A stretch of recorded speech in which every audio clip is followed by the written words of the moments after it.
Odin kuleban sambian ni sekecil loh Pak Bu. Sekecil. Nika abid dalam kubur tahu saga akhirat. Kening kubur we abid dan ning kubur. Oh boleh ning akhirat boleh tak mat orang.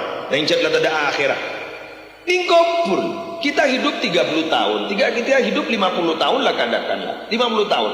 Nih kesan masuk ke dalam kuburan sana nanti kiamat berperatus tahun lagi. Cek mal ramal mulur sampai detik dia ada detik.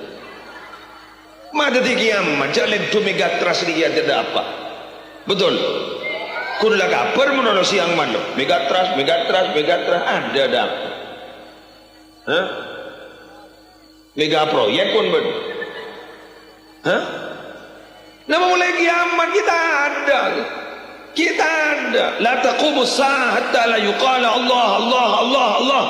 Tak kira kiamat sampai bumi ni tak ada orang matur Allah. Bila ki bunya tahlilan ki posa, ngaji ki posa, ring selawatan ki posa, ki banyak orang kata buat Allah.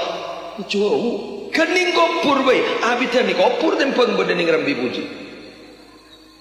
Betul. Boleh bahas masalah akhirat yang betul-betul akhirat. Karena memang minabi kopur ni kan berzak kan awwalu manzilin min manazilil akhirah. Tempat pertama dari tempat akhirat. Itu belum masih. Surga kita ada. Mun raudhah min riyadil jannah. Ada kebun aku. Surga kita ada. Lah, nikah mak pas bulan sampean apa ada mau mendahulukan dan mau mementingkan yang kehidupan hanya sebentar.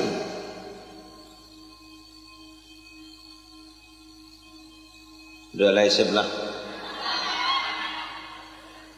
Sobong pun ke Syukri. Itu kapi pun ni kak.